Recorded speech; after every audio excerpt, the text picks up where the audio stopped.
And watching this interview, this is like my third time. It really brings awareness to the bullshit woo, that we endure when we lack information and we lack knowledge. Hey,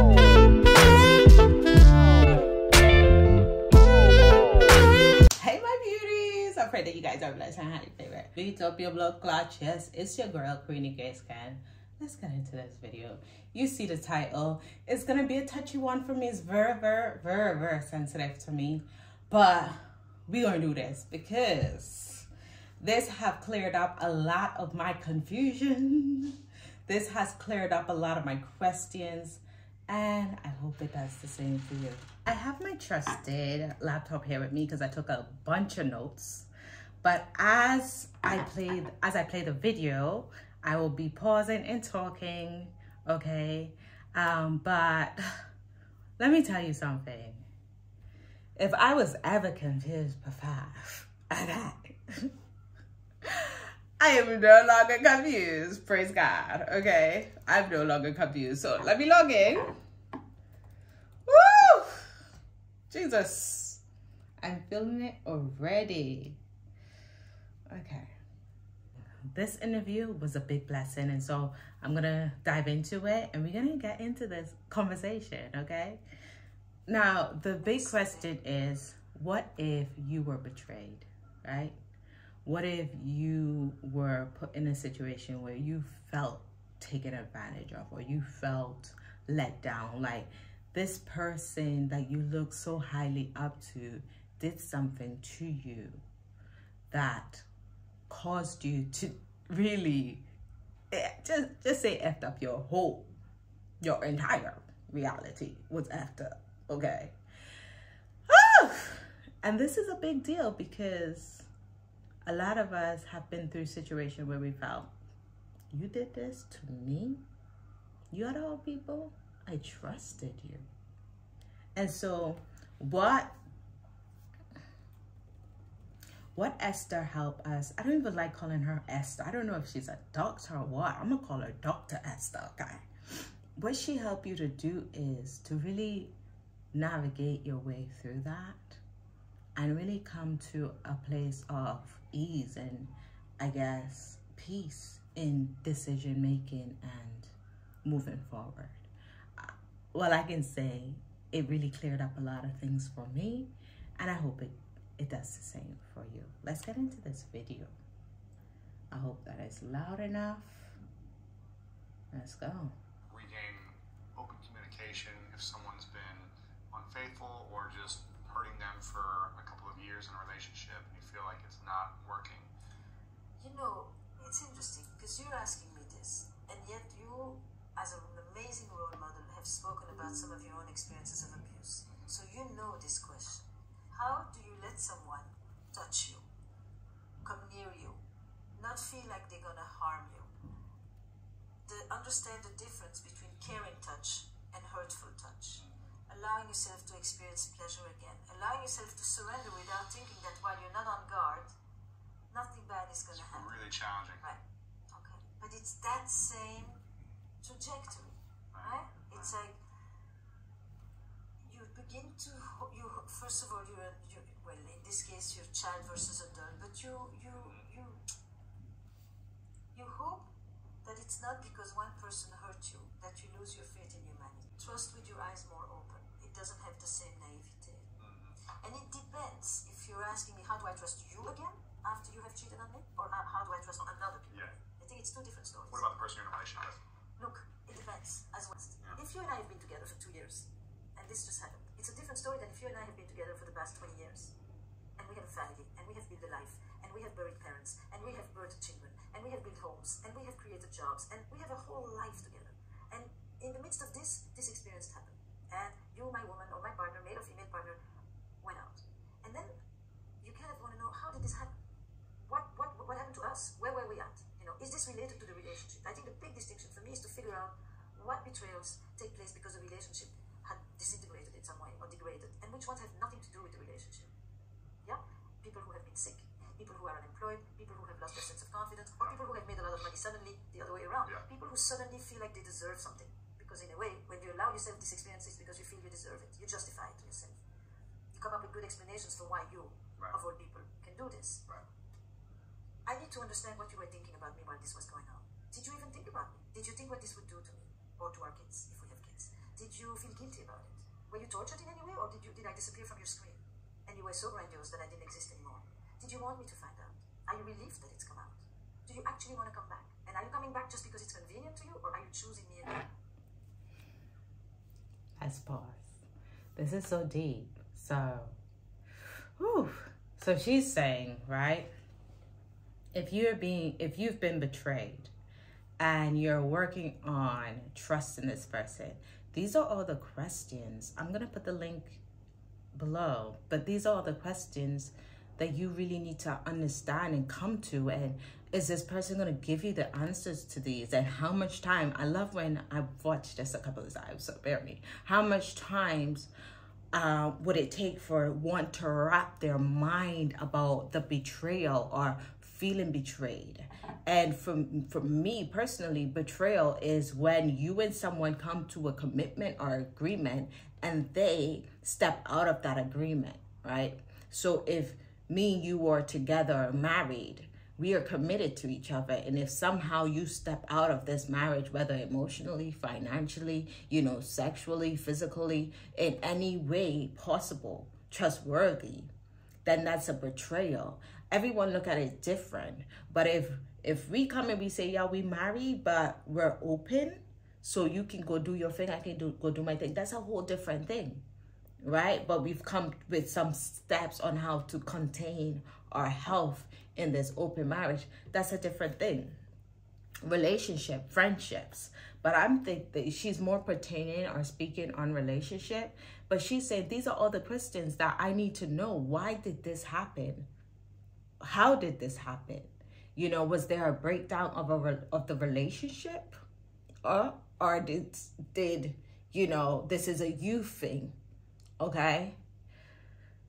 And on top of that, she said some people justify it like, hey, this is justified. Like what I did, I had to do for my well-being, for my sense of self, my confidence. I think the most important feature in the trust is not only that you won't do it again, but that you really are choosing to be with me again. And that you're not just... That is good. That is good. She's like, and remember we were talking about trusting after betrayal. She's saying, hey, are you willing to work on us and not do this again? Or are you coming back for your own comfort, your own self? Just here, because it suits you, or because I make the money, or because we have a family, because it's comfortable. What I really want to trust is that you love me, and you want to be with me, and not that you're here while you're thinking about the person there. Yeah. And that goes hand in... I love that. So she's like, are you here because of me, or are you here for your own comfort? And on top of that, while you're here, your mind is there. And I believe we've all experienced that. Well, I have. Let me know in the comments below if you have, but yeah. In hand with something else. I think that's probably the most important thing about hurt and the breach of trust. By the way, after we review this, I am going to go into some steps that I've learned and steps that I've taken to kind of help me go through this process. On top of that, being a trainee psychotherapist, not only is it helping me personally, but some of my clients who come in with betrayal, who come in with grief, all this have to do with, stepping away from a situation or someone and being like, hey, this harmed me emotionally, mentally, spiritually, this effed me up. And now I have to go through the steps on healing. What does healing mean? The steps on being okay. This wound, this scar. And when I look at an emotional or mental wound or spiritual wound, it's like you having a cut or a slice on your arm. How long does this take? Has it been reopened, right? What care does it need? Does it need stitches? Does it need staples? Does it need a Band-Aid? What does it need, right? And how long is it going to take? Is it a break? Is it a fracture? All these kind of wounds takes time, and each person body heals differently, and so is the mental, you know, the physical, the spiritual, and the psychological wounds. These emotional and unseen wounds are like the seen wounds. They take time. And I say to you, I'm really sorry. That we know from any trauma that it's the wrongdoer coming to acknowledge what they've done. If the perpetrator isn't able to acknowledge it, and I'm not quoting these perpetrators, but we know in the experience that when you hurt someone, nothing helps you more than the person who hurt you to say to you, I have remorse and I feel guilty for hurting you. Even if they don't feel guilt about the experience of the affair itself. Maybe you think that the affair was one of the greatest things that you have experienced in a long time. You've been a mother and a wife for the last 7 years, and you haven't had a minute to think about yourself, and you felt like you had completely died inside, and for the first time you reconnect with your own sensuality and your aliveness, and you remember that you're more than just a mother and just a wife, for example. So she's saying that, this is deep, that the person who betrayed you coming and apologizing, even if they had pleasure in the betrayal, but them apologizing may help with your process of healing. I hear that. I'm just thinking about my own experience. I feel like someone who's not genuinely sorry is going to, one, do it again. They're not going to really understand how you feel. And also, I feel like if you try to work it out with this person and you keep going through, we're going to go through this after, but you keep thinking about it, and this person is supposed to help you, you reconnect with this person.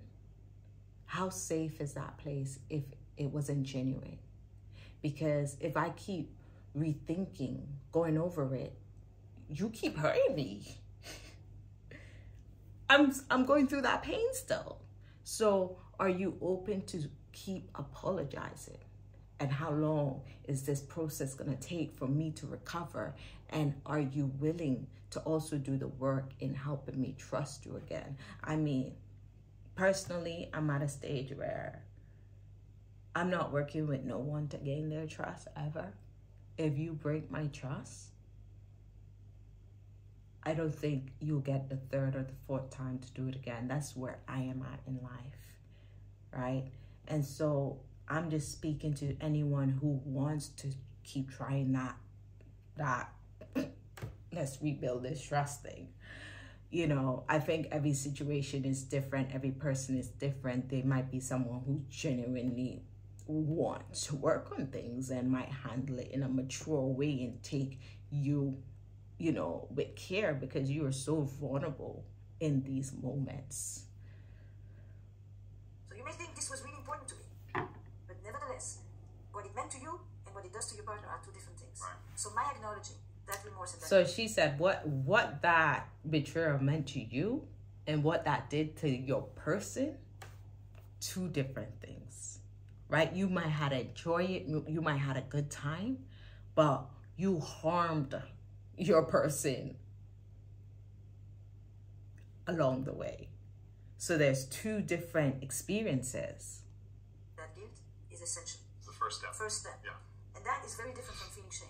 Because when I feel shame, and I feel so bad about myself, I can't believe I did this. There's more self. This bit took me out, but she said the first step in healing to rebuild trust is the person who, you know, betrayed you acknowledging and taking responsibility and accountability and apologizing, right? But I love this bit.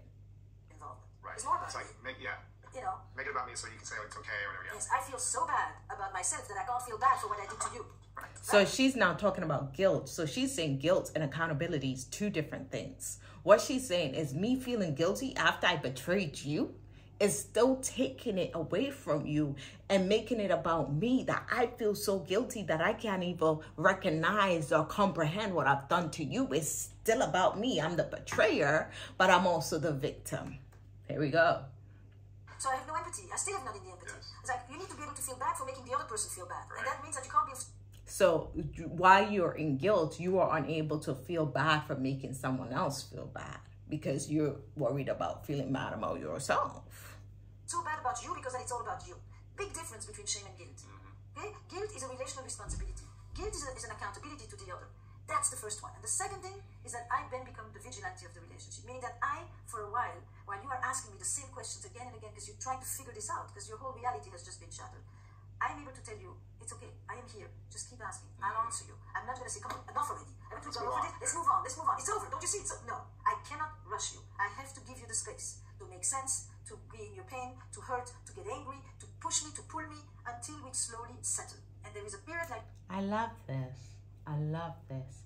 And I think I love it more because me just thinking about my past relationships and being the one who's been cheated on or betrayed.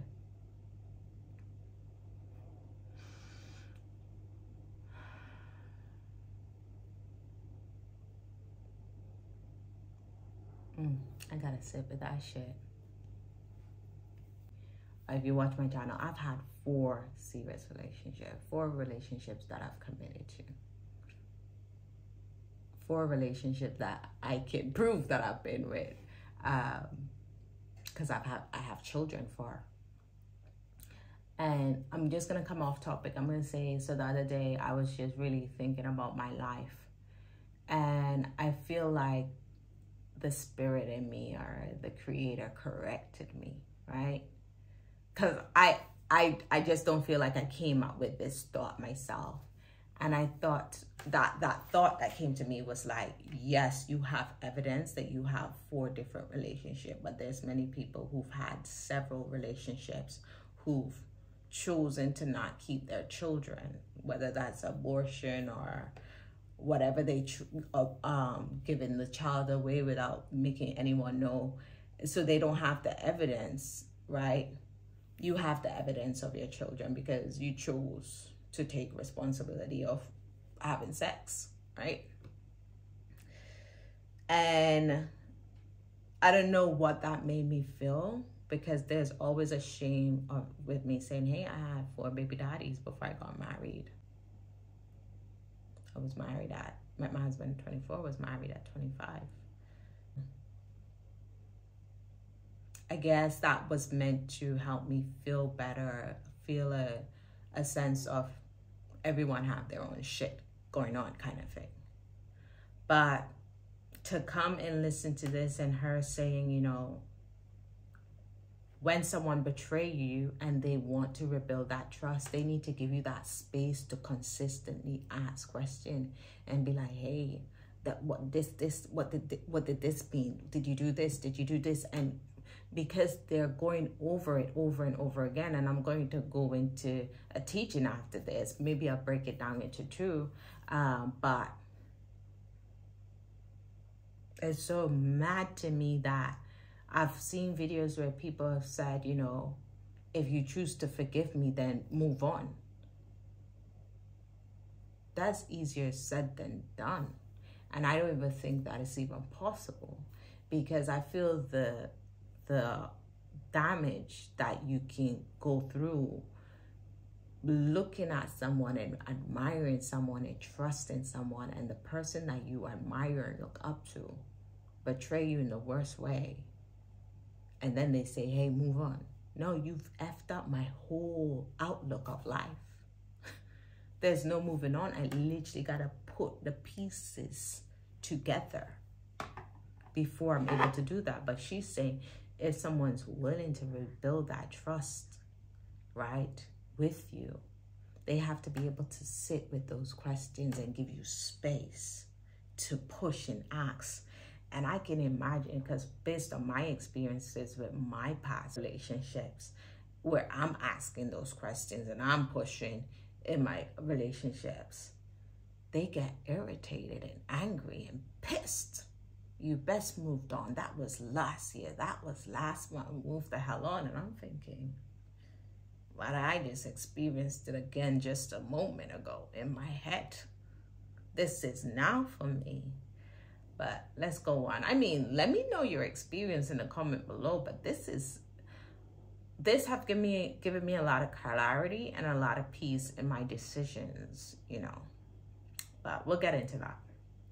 Of that acute crisis that you just can't push. You have to go through it because it is in the nature of the beast. It's a process. It's a process. No one's going to rationalize it right away and move on. It might take some time. Some people it takes years probably that you've been working with, where it takes years for them to fully trust again, right? But you know, even when you say fully trust for what? Like I saw this couple recently. I love this bit. You know, I said, you still leave your children with him. You have your money together. You share a home together. While your mother was in the hospital in the last year, he continued to come see her every week. He still is paying for your alcoholic brother. You trust him for a lot of things. It's not one big categorical. You don't trust that he really has finished his story with this woman because you actually know that he fell in love with this woman. And you're right not to trust him. You are right because he doesn't trust himself yet. He is going to take some time to come back. And this is a very ambiguous period for the two of you, where it's very, very shaky. Because you want him back, but you know he's not fully back. And he wants to come back, but he knows he's not fully there. But you trust him for many other things. Right. And you need to remember that too. And it'll take a few months. It'll take a few months. I love that. I think this part really cleared some it really cleared some stuff up for me, as in you can trust someone with the kids, you can trust someone with the family, you can trust someone to do, you know, the chores and the bits that needs to be done, but that doesn't mean I can trust you with my heart. I trust you, take your kids. I trust you, be a father. I trust you. You know, do this, do that. But when it comes to my safety, my well-being, my heart, my space, that's another story. Because he has made a decision. He wants to come back. He believes in what you've built together. But yes, for a moment, he was ready to go. Wow. And my work is I hold this, I offer structure, calmness, reassurance, and I basically try to not make anybody make rash decisions, because when your limbic system is hijacked, you better not make a decision about your life. Be emotional. And I hear that because when you're going through, whether the separation or betrayal, your mind, your emotion, you're everywhere. You're everywhere. You can be here, you can be there, you can be there. And so I had some girlfriends come over, you know, and, you know, one of them was going through something that I've been through as well. And she's all over the place. She's seeing other guys, she's having sex and stuff like that. And another friend was like, listen, tell her to stop. And I'm like, no, I'm not gonna tell her to stop. She's in pain right now. She's going through a lot right now. Let her go through it. However best she see fit. It might not look like how we who are in a stable place right now in our life would like it to look. Everyone's pain look different. How people deal with their crap look different. And I realize, especially in the religious community, we don't like to see pain when it's not holier than thou, when it's not held up right, but people handle pain the best way that they could. And she was handling it the best way that she could. And I could speak like that because I've been through it. I've been through it where I went back to the weed, I went back to the sex, I went back to the ex, I went back to this, I went back to that, even though it was unhealthy for me. But I had to go through that. If you know your friend is a really grounded person when they're healthy, and right now they're going through a pain, they're gonna find their way back. Be there, support them, be a listening ears, give them the most loving, most unjudgmental space ever. And I promise you, they'll come out. They'll come out. No, you're just in reptile mode. Yeah. You know. In your sessions, what do you find is the root of most divorces or breakups or separations? Is it infidelity or is it something else? Is the root of most divorces or breakups or separations, is it infidelity or is it something else? Infidelity is high up there, you know. It's high up there. It's not it, but is it the consequence or is it the cause? That's the question you want to ask. Is it, you know, in some relationships, affairs are the death knell for a relationship that was already dying on the vine. But it was already dead. This was just the way out. And in other relationships, the affair actually is an alarm system that jolts people out of a state of complacency, where for the first time in a long time, they realize, oh my God, I better pay attention. I have so much to lose here. Wow. So it can make it and it can break it. I think the biggest killer for relationships in general, doesn't matter if they're short-term or long-term. This is good. But I gotta stop there. So where I'm at now, I can hear that and receive that. But while I was going through that crap, you couldn't tell me, oh, is it a consequence or a result? Like, listen, they did what they did, okay? Don't ask me if it was the consequence or result. Like, don't ask me that nonsense. But because of where I'm at now, I'm like, I can receive that. I can receive that. I can hear that, you know. In relationships, some relationship been dead for time. You know, it's been dead. And so someone wanted to feel alive. They wanted to feel loved. They wanted to feel something, and they did what they did.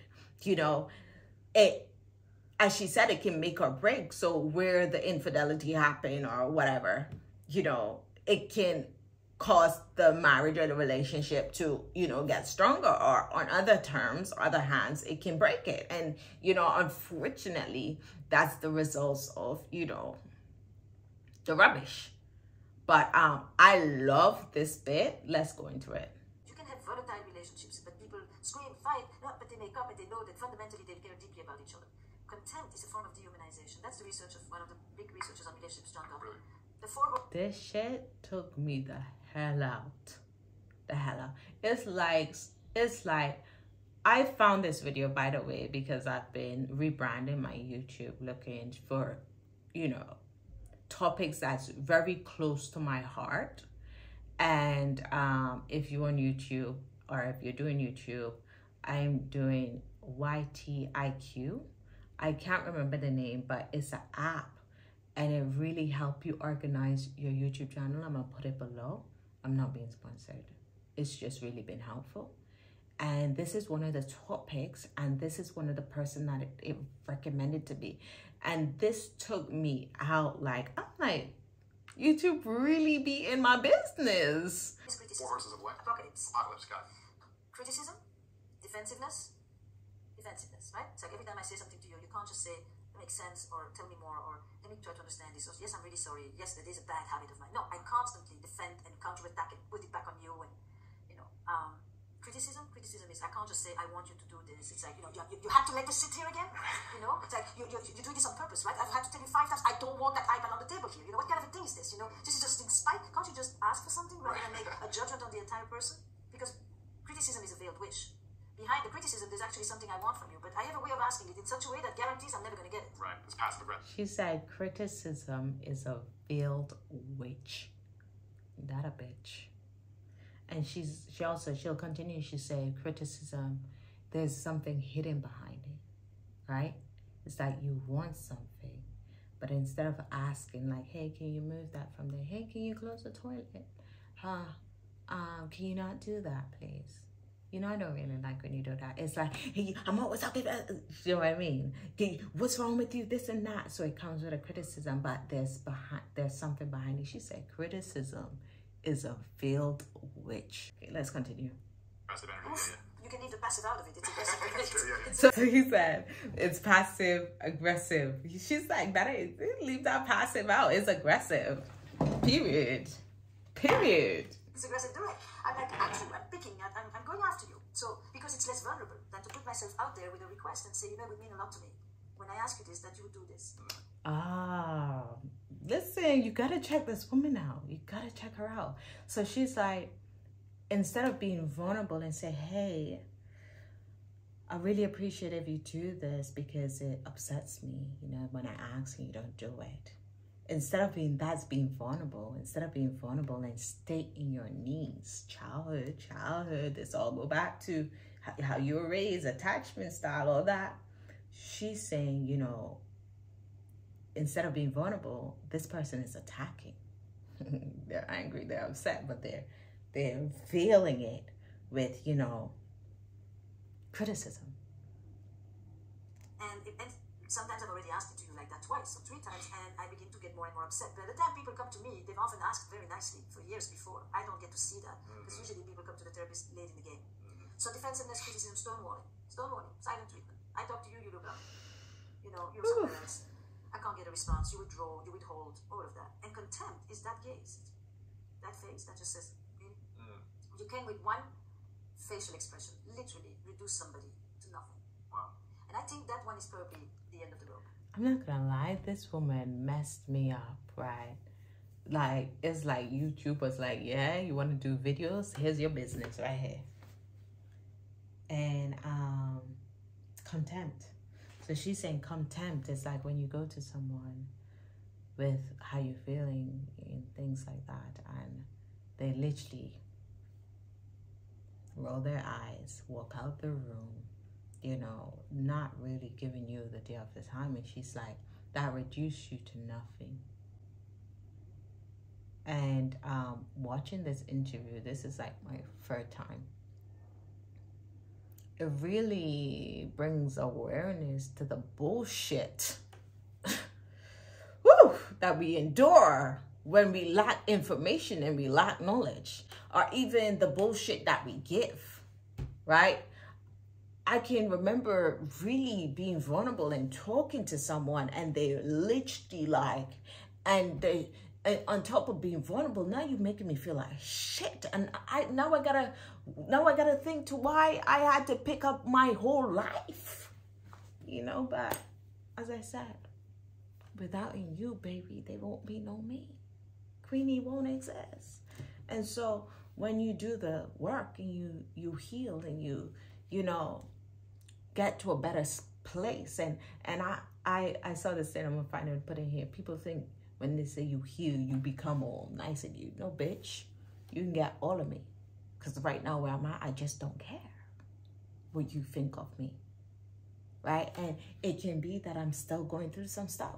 Whatever it is, all I know is I'm at a better place where I am validating me. I'm getting my therapy in. Right? Tending to my own needs. Right? I'm in a place where, yes, I'm isolated, and that can be a way of healing and protecting myself. I'm in a heightened place, but I'm okay with it because I have given myself grace and think, Ken, you've been through some bullshit, some absolute bull. And it's good because without in that, the awareness wouldn't come, the knowledge wouldn't come. You wouldn't go and do the research. You wouldn't do the reading. You wouldn't go to therapy. You wouldn't try to fix some stuff, amend some stuff that went wrong in your childhood so that what? You can do a better job. You can do better at parenting. You can do better at, you know, being a sister. You can do better because why? You're working on you. Yeah. Baby, you're working on you. And that's what I'm going to pass to you. You might not be where you want to be, but baby, you're working on you. You're working on you. And that's valid. That is important. That's powerful. Right? And I must can admit, I don't know about you, I must can admit that I've endured some bullshit because of lack of knowledge. Because of, you know, thinking that this is the right thing. But one thing I've learned is being in a space where you are dehumanized, where you are mistreated, where you're not valued. In the long run, that's going to have an effect on you. And so get angry, get mad, but after that, do what you need to do to be in a safe space forever. Like to be in a safe space for you. Okay, after I finish this video, I am going to do a part 2 because I feel like this is going to be long. But I'm going to do a video on steps you can take to heal, to trust again. And I'm not talking about trusting that bitch. I'm talking about to trust in someone or others who have proven themselves. Okay. This is finishing. Let's hear what they have to say. Those are the 4 killers of Those are relationships. the 4 killers. But what people think they divorced for is that they couldn't communicate. But why they didn't communicate is because they were doing one of these 4 things. Or they had arguments about money, or they didn't agree around the children, or they had no sex, or they had terrible sex, or, you know, they think there's a reason, there's a topic. But in fact, the topic is less important than the way they were dealing with the topic. You know? Yeah. You have 2 kinds of couples. Those who are at each other like this in the negative space. They are high conflict, or they are avoidant. Too much avoidance, that's it. That's like everybody's gone off somewhere. And too much conflict is this. It's escalation upon escalation. On these two axes sits the death of a couple. So what's the perfect relationship? A little bit at each other, a little bit avoid? Yes, this. I mean, this conflict, you resolve it, you move again, you get close again, you know, it's a dynamic thing. Estrangement is like, you know, I don't even know who's living here. When's the last time you had a conversation about something? When's the last time you touched each other? When's the last time you looked into each other's eyes? You know, when's the last time you talked about something else and what needs to be planned for tomorrow? It's not always negative. It's just the affection leaves, the warmth, the love, the aliveness, the vibrancy. It seeps out. I really, really enjoyed that video. I hope that you did too. Man, I really love this channel. But this video right here got me. Anyways, guys, if you enjoyed this video, subscribe below. You know, subscribe, comment. Let me know what you guys thinking. You know, this is, listen, I'm sharing here, okay? Share. Comment. You know, and, you know, we'll talk later. Peace.